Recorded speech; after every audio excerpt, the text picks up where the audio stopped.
꽉 막히는 서울의 도로를 가다 보면 미소가 지어지는 때가 있는데 그것은 같은 교회 차량을 보거나 또 번호판 쪽에 물고기 모양이나 영어로 지저스라는 스티커를 보면 동지애가 느껴지는 가운데 잠깐의 여유를 느끼게 됩니다.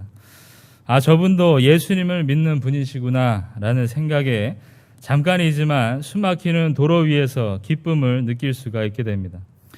그렇지만 그러한 스티커가 차에 붙어 있거나 또 몸에 십자가 장신구를 달았다고 해서 모두가 다 예수님의 제자가 되는 것은 아닙니다.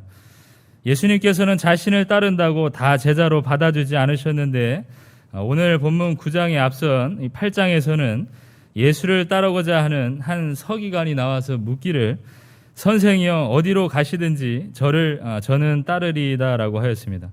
하지만 주님은 말씀하시기를 여우도 굴이 있고 공중에 새도 거처가 있으되 인자는 머리 둘 곳이 없다 하심으로 사실상 그의 청을 거절한 것이나 다름없는 대답을 하셨습니다. 비록 그는 율법에 뛰어난 서기관이었지만 주님을 하나님의 아들로 인정하지 못하고 인간적 스승으로만 알고 따르려고 했기 때문에 제자가 될 수 없었습니다. 또한 누가복음에 등장하는 한 사람은 말하기를 주여 내가 주를 따르겠나이다마는 나로 먼저 내 가족을 작별하게 허락하소서라는 그의 말에 주님은 말씀하시기를 손에 쟁기를 잡고 뒤를 돌아보는 자는 하나님 나라에 합당하지 아니하니라 라는 대답으로서 그에게 먼저 주를 따를 것을 요구하셨습니다. 인간적으로 생각해 볼 때 예수님을 따르기 전에 가족들과 작별을 하는 것 정도는 괜찮지 않을까 생각해 볼 수 있지만 주님은 그가 가족들에게 갔을 때 주님을 따르지 않을 것을 미리 아시고 이 말씀을 하신 것입니다. 그처럼 예수님의 기적을 보고 많은 자들이 그를 따라 나섰지만 결국에 진짜 제자가 되는 부름 앞에는 예라고 대답하지 못했던 것입니다. 그렇다면 진짜의 제자들의 모습은 어떻습니까? 저는 예수께서 마태를 부르시는 장면을 통하여 참된 제자의 모습은 어떠한 모습인지 이 시간 함께 알아보도록 하겠습니다. 첫째로 참된 제자들은 예수님의 주권적인 부르심에 믿음으로 순종하고 나아가는 자들입니다. 다 함께 본문의 말씀 9절을 함께 읽도록 하겠습니다.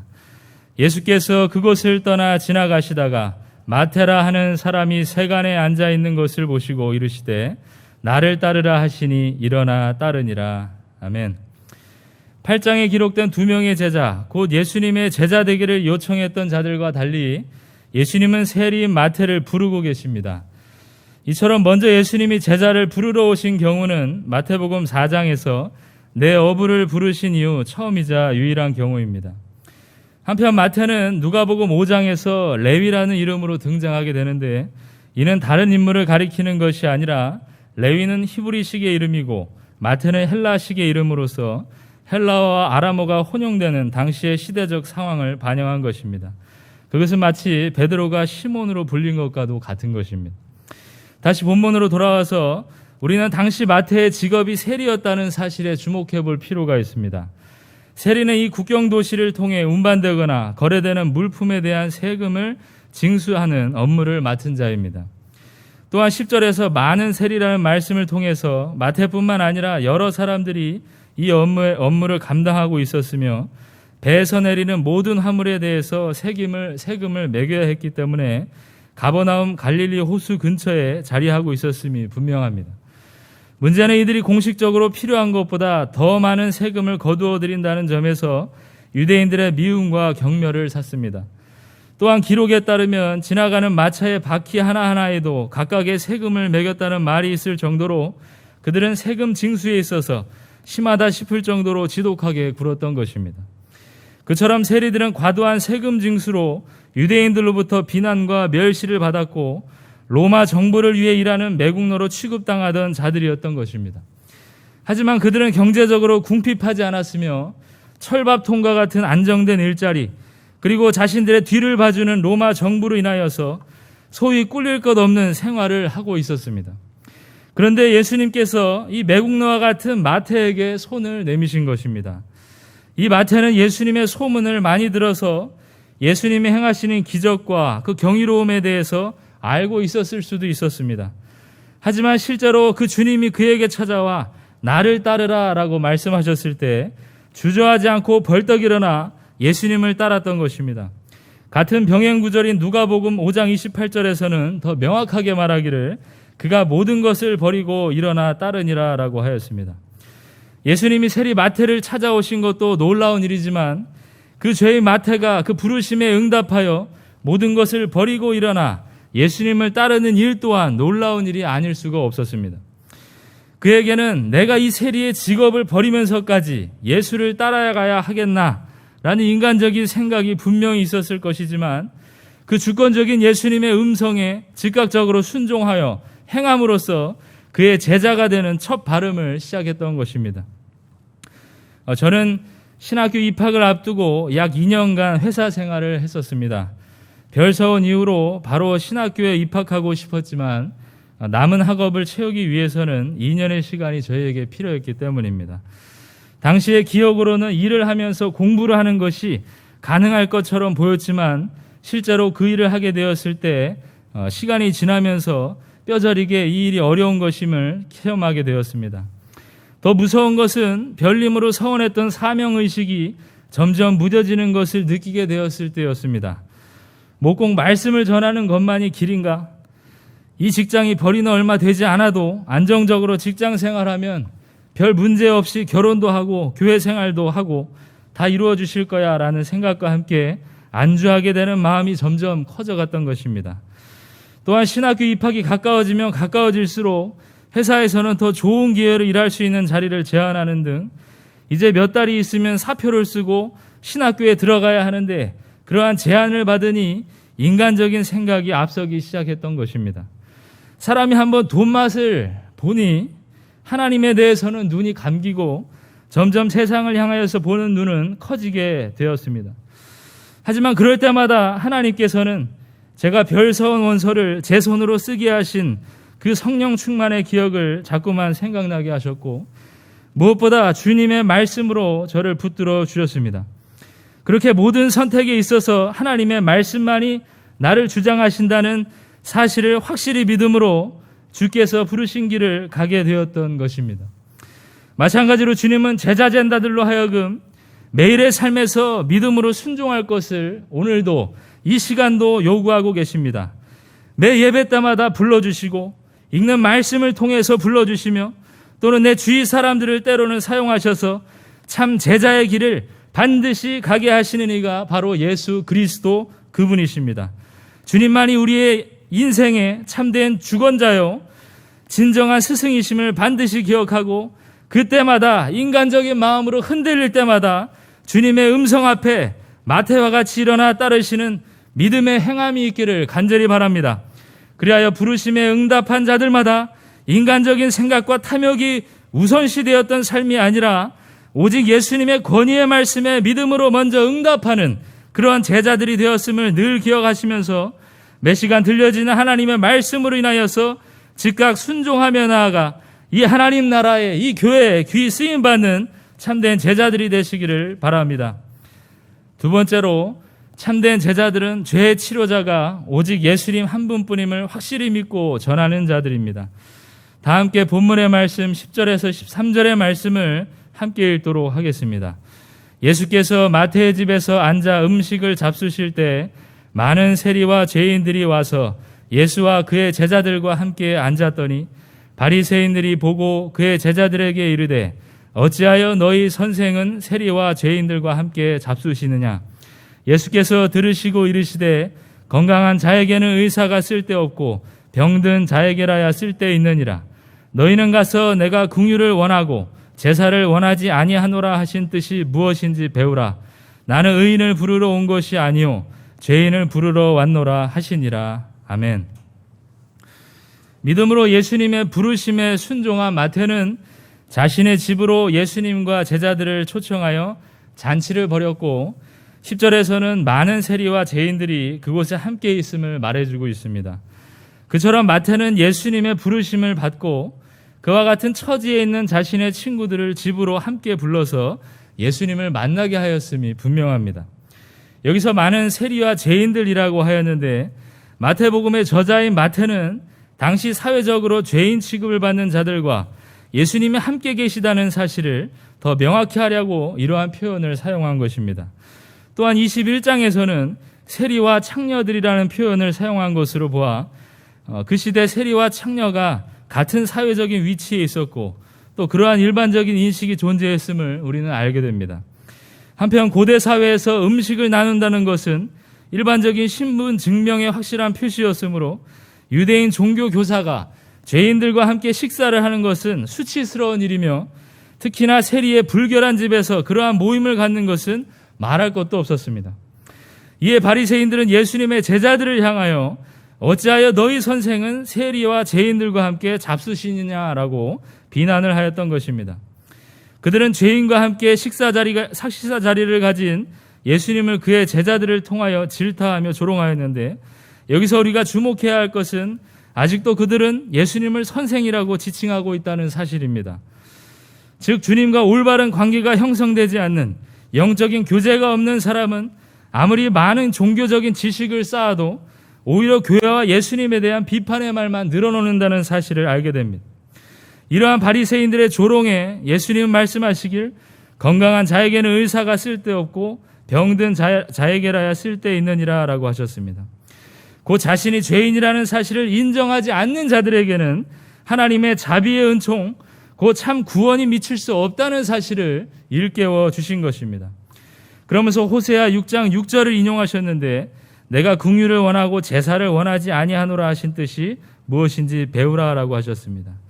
당시 호세아 시대의 많은 사람들은 제사의 본래 의미를 잊어버리고 살아가자 하나님께서는 이 선지자를 통하여서 그 제사의 의미가 무엇인지 다시 알려주신 것입니다. 예수님은 그처럼 호세아 시대의 배교자들을 빗대어 성경의 내용도 제대로 이해하지 못하고 있는 자칭 의인이라고 선전하고 다니는 그 바리새인들을 향하여 그들의 무지함을 책망하셨고, 나는 의인을 부르러 온 것이 아니오 죄인을 부르러 왔노라 라고 다시 한번 천명하시며, 그가 이 땅에 오심에 대한 목적이 죄인들에게 있음을 다시 한번 명확히 하셨습니다. 그처럼 예수께로 따르기로 작정한 많은 세리와 죄인들이 가지는 그 식탁의 교제는 결국 하나님의 자비를 누리는 것이고, 진실한 죄 용서함을 받은 자들은 스스로 의인이라 칭하는 자들이 아니라 자신이 죄인임을 고백하는 겸손한 자들이며, 그 은혜를 입은 자들은 마땅히 또 그 은혜를 전하게 된다는 사실입니다. 군생활을 통과하신 성도님들이라면 거의 대부분 달고 나오는 병이 있는데 그것은 무좀입니다. 저도 그 무좀을 피해보고자 전투화를 두세 켤레씩 갈아 신으며 나름 고군분투하였지만, 열악한 생활관 환경과 전투화를 벗을 수 없는 많은 훈련에서 무좀을 피할 길은 보이지 않았습니다. 이후 저의 발은 남들 앞에 보이기 부끄러운 발이 되었고, 병원에 가기 창피하여서 약국에서 연고를 사다 발랐지만 어떠한 제품을 써보아도 효과가 없었습니다. 하지만 제가 말년 휴가를 나왔을 때 놀라운 소식을 들었는데, 그것은 저희 아버지께서 그 무좀을 완전히 치료받았다는 소식이었습니다. 아버지께서는 아마도 제가 태어나기 전부터 무좀이 있으신 것 같았는데 그 문제를 몇십 년 만에 해결하신 것입니다. 저는 전화상으로 그 사실을 믿을 수가 없었고, 실제로 집에 가서 아기 피부처럼 뽀얗게 된 아버지의 발을 보고서야 믿게 되었습니다. 저는 그제서야 용기를 내어서 아버지께서 다녀가신 병원을 가게 되었고, 그렇게 의사에게 제 부끄러운 발을 보여주고 난 뒤에 온전한 치료를 받고 회복할 수가 있었습니다. 마찬가지로 참된 제자들은 죄에 대한 유일한 치료자가 예수님 한 분뿐임을 확신하는 자들입니다. 믿음으로 주님을 따르기로 한 참된 제자는 그 예수님께 죄사함의 권세가 있다는 사실을 반드시 믿고 주께서 용서해 주실 것도 확신하는 가운데 죄악된 것들을 고백하게 되어 있는 것입니다. 바리새인들과 같은 자들은 여전히 어찌하여 저런 사회적인 악인 죄인들과 함께 밥을 먹을 수 있나 하냐고 예수님께 따지고 들었지만, 주님은 그 죄인들과 영원부터 영원까지 함께 계시며 우리의 죄악을 덮어주시는 유일하신 분이기 때문입니다. 그처럼 바로 내가 죄인입니다라고 고백하는 자마다 예수 그리스도의 긍휼하심을 체험하게 되며, 그러한 죄사함의 은혜를 아직 모르는 자들에게 전하는 자들이 주변에 있다면 세리 마태처럼 죄사함의 은혜를 내 주변에 반드시 전하시기 바랍니다. 그리하여 그리스도 앞에 늘 자신의 죄를 겸손히 고백하며 그분의 용서하심으로 인하여 감사드리며 아직도 궁일하신 주님의 은혜 안에 거하지 않은 자들까지도 초청하여 죄인의 치료자 되시는 예수님을 전하시는 참된 제자들이 되시기를 간절히 바랍니다. 세 번째로, 참된 제자들은 형식적인 종교인의 모습에서 벗어나 예수 구원의 영원한 기쁨을 누리는 자들입니다. 다 함께 본문의 말씀 14절에서 17절의 말씀을 함께 읽도록 하겠습니다. 그때 요한의 제자들이 예수께 나와 이르되 우리와 바리새인들은 금식하는데 어찌하여 당신의 제자들은 금식하지 아니하나이까? 예수께서 그들에게 이르시되 혼인집 손님들이 신랑과 함께 있을 동안에 슬퍼할 수 있느냐? 그러나 신랑을 빼앗길 날이 이르리니 그때에는 금식할 것이니라. 생배 조각을 낡은 옷에 붙이는 자가 없나니 이는 기운 것이 그 옷을 당기어 헤어짐이 더하게 되며 새 포도주를 낡은 가죽 부대에 넣지 아니하나니 그렇게 하면 부대가 터져 포도주도 쏟아지고 부대도 버리게 됨이라. 새 포도주는 새 부대에 넣어야 둘이 다 보존되느니라. 아멘. 바리새인들과 식사 논쟁이 끝나자 이번에는 세례 요한의 무리들이 와서 금식에 관한 논쟁을 시작하였습니다. 그런 그들은 예수님께 대하여 비난하기를 우리와 바리새인들은 금식하는데 어찌하여 당신의 제자들은 금식하지 않느냐고 예수님께 물었던 것입니다. 즉 그들은 자신들과 바리새인들처럼 예수께서도 유대 전통에 따라서 일주일에 2번 금식하는 것이 바람직하다고 생각을 하는데 예수께서 이를 행하지 않자 질문을 한 것입니다. 왜냐하면 당시의 그 금식의 횟수는 그들의 경건 수준의 척도로 인식되고 있었기 때문입니다. 하지만 그들의 금식은 예수님이 원하는 금식과는 너무나 다른 것이었습니다. 곧 예수님께서 금식에 대하여서 말씀하시기를 금식할 때 너희는 외식하는 자들과 같이 슬픈 기색을 보이지 말라. 그들은 금식하는 것을 사람에게 보이려고 얼굴을 흉하게 하느니라고 말씀하신 바, 금식은 드러내려고 하는 것이 아니라 온전히 하나님과의 은밀한 관계를 갖는 것으로 말씀하셨기 때문입니다.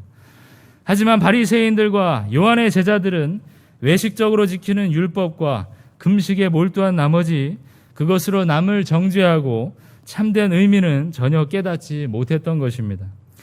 이 예수님께서는 3가지 예화를 들어서 대답해 주셨는데 첫째로 혼인집 잔치의 예화입니다.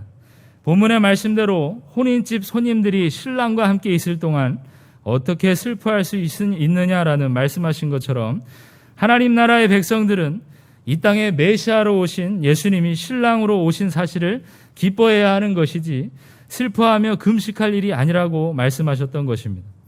그러나 신랑을 빼앗길 날이 이르리니 그때에는 금식할 것이라 라고 하셨습니다. 여기에서 빼앗길 날은 예수 그리스도 십자가 대속의 사건을 가리키는 것으로 형식적인 의식에 참여하는 제자들과는 달리 참 그리스도의 제자들은 금식할 때와 그렇지 않을 때를 구분할 수 있는 자들이라고 말씀하신 것입니다. 그러면서 생배 조각과 포도주 예화를 들어주셨는데 헌 베옷을 새 베옷감으로 기우면 세탁을 했을 때 새 베옷감이 낡은 옷감을 잡아당김으로 옷이 망가진다는 말씀입니다. 또한 17절에서 새 포도주를 낡은 포도주에 넣었을 때 일어나는 발효작용 때문에 굳어진 낡은 부대는 그 역할을 감당하지 못하고 곧 터져버릴 것이라고 하셨습니다. 이 비유의 핵심은 새 것과 헌 것이 조화를 이루지 못할 것을 의미하는 것입니다. 곧 예수님의 복음과 유대인들의 율법주의적인 사고가 절대로 공존할 수 없음을 말씀하시면서 새 포도주는 새 부대에 넣어야 할 것을 그들로 하여금 주지시켜 주셨습니다. 그렇다고 해서 이전의 율법을 완전히 폐지하고 없애는 것이 아니라 오히려 이를 완성하러 오셨음을 우리는 말씀을 통해서 확신할 수가 있습니다. 그처럼 형식적으로 사로잡힌 세례 요한의 제자들과 달리 예수의 참된 제자는 영원 구원의 길을 걷는 자들로서 헌옷이 아닌 천국의 옷을 입는 자들이며 진정한 복음의 기쁨을 누리는 자들인 것입니다. 올해 들어와서 가장 열심을 내고 있는 부분이 있다면 전 교인으로 진행되는 가정 예배일 것입니다. 물론 가정 예배는 평상시에도 드려야 함이 맞지만 코로나 시기에 접어들었고 가정예배의 필요성이 더욱 강조되고 있는 것이 사실입니다. 저희 교구는 여기에 있어서 초기에는 예배드리는 모습을 구역장 채팅방에 올려줄 것을 요청하였습니다. 그렇게 각 가정이 정한 시간에 따라 예배드리는 모습은 그 자체로 참 은혜로운 모습이 아닐 수가 없었습니다. 또한 화상 예배에 참여하시는 분들 마찬가지로 이 시간에도 보고 계시겠지만 그 또한 은혜 충만한 모습입니다. 하지만 제 마음 한켠에는 직접 신방을 가서 성도님들과 만나고 싶은 생각이 굴뚝과 같습니다. 성도들이 코로나 시기에 어떻게 신앙생활을 하고 계신지, 또 요즘은 어떤 기도 제목을 놓고 기도하고 계신지 궁금한 것이기 때문입니다. 그럼에도 불구하고 하나님께서는 제게 평안한 마음을 주시는데, 그것은 우리 경양의 성도들이 형식적으로 가득 찬 세례 요한의 제자들이 아니라 참 구원을 주시는 예수 그리스도의 제자라는 사실 때문입니다. 그 참된 제자들은 어떠한 상황 속에서도 하나님의 앞에 진리의 예배를 드리며 하나님께서 기뻐 받으시는 믿음의 예배를 드리는 자들입니다. 저는 지난 15일 헌신 예배를 준비하면서 이를 다시 한번 확인할 수가 있었는데, 비록 온라인상이지만 헌신 예배를 위해서 열심으로 기도하는 성도들을 보면서 또 하나님께 서원한 것을 저버리지 아니하고 선한 부담감을 갖고 그것을 내어드리려 최선을 다하는 성도님들을 보면서 참된 제자의 모습을 보게 된 것입니다. 저희 교구 성도들 뿐이겠습니까? 그렇지 않습니다. 경양의 모든 성도들이 주께서 친히 세우신 이 교회를 위하여서 주께서 허락하신 저 희년을 향해 달려가고 있음을 우리는 너무나도 가까이서 체험하고 보고 있습니다. 그리하여 시기가 어떠하든지 신랑 되신 예수 그리스도와 함께하는 그 기쁨, 그가 보내주신 성령으로 인하여서 매일 매 순간 주님의 동행하심으로 인하여서 형식적인 그리스도인들이 아니라 복음의 그리스도의 제자들로서 천국의 옥을 이루시고 영원한 구원으로 인하여서 그 기쁨의 잔을 가득 채우시는 참된 제자들이 다 되심으로 매일에 예배하신 주님의 축복을 받아 누리시는 경양의 성도들이 되시기를 바랍니다. 사랑하는 경양의 성도 여러분, 그리고 헌신을 다짐하시는 제16, 17, 18 남전도의 회원 여러분, 우리는 그처럼 예수 그리스도께 부르심을 받았지만 때로는 연약하여 넘어질 때가 참으로 많이 있습니다. 주께서 나를 따르라 부르실 때 인간적인 생각에 사로잡혀 쉽게 그 자리에서 일어나지 못할 때가 더 많은 것입니다. 또한 바리새인과 같이 요한의 제자들처럼 한쪽으로 치우쳐 온전한 진리를 바라보지 못할 때가 있습니다. 하지만 존 칼빈은 말하기를 인간의 구원은 처음부터 하나님의 사역이다 라고 하였습니다. 그 주님의 구원 사역은 처음부터 하나님 그 자신의 전능하신 사역입니다. 여러분을 부르신 것은 결코 실패가 없으신 하나님께서 부르셨다는 사실을 반드시 기억하시기 바랍니다. 그러므로 우리는 매일의 삶에서 나를 부르시는 그 주님의 음성에 믿음으로 나아갈 수가 있는 것입니다. 왜냐하면 가짜 제자들은 벌써부터 하나님을 원망하고 떠났으며 자기 살 길을 찾아갔고 나를 따르라는 주님의 명령 앞에 자기 할 일이 바빠서 주님을 따르지 않았던 자들이기 때문입니다. 하지만 참된 제자들은 주님의 부르심 앞에 믿음으로 순종하고 죄사함의 은혜가 예수께 있는 줄로 확신하며 그 주님께 우리와 늘 동행하신다는 것을 진정 누리는 자들로 기쁨 가득한 신앙생활, 전적인 삶을 살아가는 자들입니다. 이러한 세계적인 역병과 전쟁과 테러와 기근과 기아 속에서 하나님께서 나를 부르셨다는 그 사실과 그 전능하신 분께서 나를 끝까지 사랑하시고 택하셨다고 제자 삼으시고 나를 구원하셨다는 사실보다 더 귀한 일이 무엇이 있겠습니까? 더 이상 기대할 것이 없는 사회 속에서 예수 그리스도를 중심한 이 교회만이 유일한 소망이라는 사실이 더 명확해지는 시기를 살아가지 않으십니까? 그 교회에 속한 참 제자로서 이 한 주를 통과하면서도 인간적인 생각에 앞서 주님의 권능의 말씀에 먼저 순종하시는 참된 제자들이 되시기 바랍니다. 또한 우리의 죄 용서를 위해 오신 그 예수 그리스도께 나의 모든 죄를 고백하심으로 세상이 알지 못하는 평안과 자유를 보내주신 성령을 통하여서 기쁨을 누르시기를 바라며, 그리하여 이 어려운 시기를 참된 제자의 모습으로 넉넉히 통과하시는 경양의 모든 성도들과 헌신하시는 제16, 17, 18 남전도회 회원들 되시기를 이 시간 주님의 이름으로 간절히 축원합니다.